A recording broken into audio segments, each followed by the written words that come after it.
Hello বন্ধুরা, এই ভিডিওতে দেখাবো যে একা নারী একা পুরুষ যদি প্রথমবার বিমানে যায়, সেক্ষেত্রে বিমানের ভিতরে কিছু নিয়ম কানুন আছে, ওয়াশরুম ব্যবহার করার নিয়ম আছে, বের হয়ে কিভাবে চলতে হয়, সেই বিমানে উঠে বসার পরে এরকম কেবিন ক্রু এরকম বিভিন্ন জিনিস নিয়ে আপনার এভাবে ইশারায় দেখাবে এবং স্পিকারে বলবে যে কিভাবে লাইফ জ্যাকেট পরতে হয়, কিভাবে বেল্টটা পরতে হয়, জরুরি অবতরণের সময় কিংবা কোনো সমস্যা দেখা দিলে বিমানে, তখন এগুলো জানা থাকলে জীবন সহজ হয়ে যায়, তখন আতঙ্ক হয় না। কিভাবে আপনি ওয়াশরুম ব্যবহার করবেন, এই বিমানের ওয়াশরুম গুলো নর্মাল ওয়াশরুমের মতো না, বিমানের ওয়াশরুম গুলো খুবই ছোট হয়।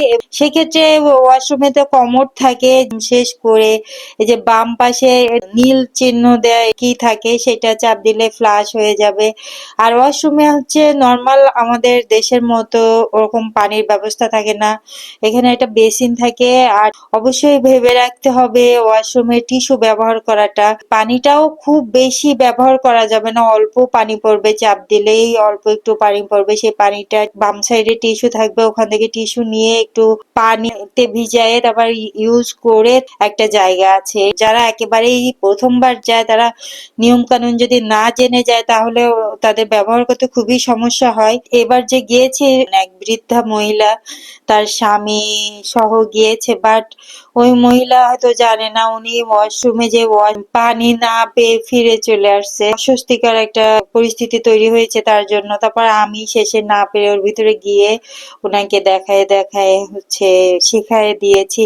সেখান থেকে আমার আসলে মনে হয়েছে এটা খুবই গুরুত্বপূর্ণ, যারা একেবারেই নতুন, বিশেষ করে মহিলা মানুষ যারা প্রথমবার যায় তাদের জন্য এটা খুবই জরুরি। আচ্ছা, তারপর বিমানের ভিতরে তো খেতে দিবে, আর খাওয়াটা খেতে গেলেও একটা নিয়ম মেনে খেতে হয়। সেটা সামনে একটা ট্রে থাকে, ওই ট্রেটা নামিয়ে আস্তে আস্তে সচেতন ভাবে যাতে নোংরা না হয় নিয়ে খাবারগুলো খেতে হয়।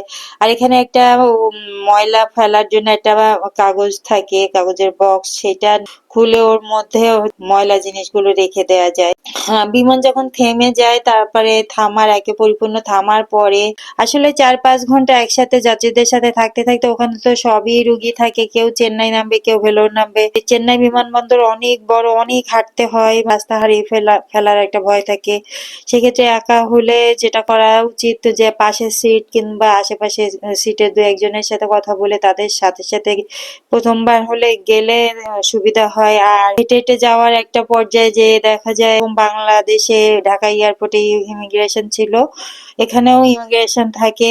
ঢাকা এয়ারপোর্টের ইমিগ্রেশনের নিয়ম কানুন বলেছি, তাই এটা আর বললাম না। এখানেও একই, এখানেও হয়তো জিজ্ঞাসা করবে কোন হোটেলে থাকবো, ঠিকানাটা, মোবাইল নাম্বার, আর বিমানের ভিতরে একটা স্লিপ দিবে, ওই স্লিপের ভিতরে সবই তথ্য আগে থেকেই লিখে রাখতে হবে। চেকিং শেষে মানে ইমিগ্রেশন পার হয়ে তারপরে আসতে হবে বেল্টে। বেল্টে আপনার বিমানের মধ্যে থেকে আগেই বলে দিবে যে কত নম্বর বেল্টে, আমার ৬ নম্বর বেল্টে আমি লাগেজ পাবো বলে দিয়েছে। তখন এখানে এসে দাঁড়িয়ে থাকতে হবে, এখানে একটার পর একটা লাগেজ আসবে, তখন নিজের লাগেজটা চিনে লাগেজটা নিজের কাছে আসলে তখন লাগেজটাকে নিতে হবে।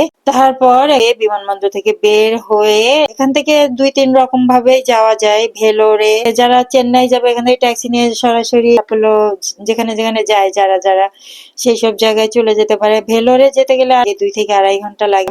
একা আসলে অবশ্যই ট্যাক্সিতে যাওয়াই ভালো। আর অর্থনৈতিক ভাবে সাশ্রয় করতে চাইলে অনেক সময় বিমানের মধ্যে দু একজনের সাথে পরিচয় হয়ে যায়, বিশ্বস্ত মনে হলে শেয়ারেও যেতে পারেন। এখানে একজন গেলেও ২,০০০-২,২০০ রুপি নেবে, আবার যদি ৪ জন যান সেই একই নেবে। সেই ক্ষেত্রে অনেকেই শেয়ারে যায়। আর এখানে আরেকটু হেঁটে একটু দূরে গেলেই ওখান থেকে ট্রেনেও যাওয়া যায়, বাট আমি একা একা গেলে কখনোই ট্রেনে যাওয়াটাকে করি না, আর ট্রেনে যাইনি কোনোদিন। আর যাই হোক, ট্রেনে গেলে ওভাবে যাবে। আর উবারেও, এখান থেকে উবারও নেওয়া যায়, সেক্ষেত্রে আগে থেকে উবারের অ্যাপ ট্যাপ গুলো থাকতে হয়।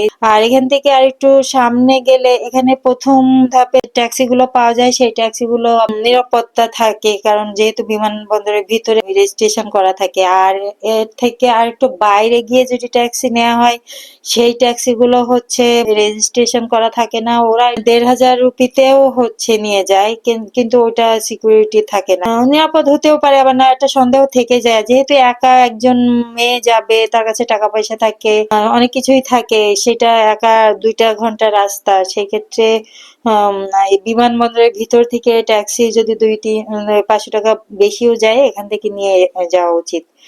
এই তো তারপর ট্যাক্সিতে উঠে সোজা চলে যাওয়া ব্লেরো। ওকে, টাটা, ভালো থাকবেন।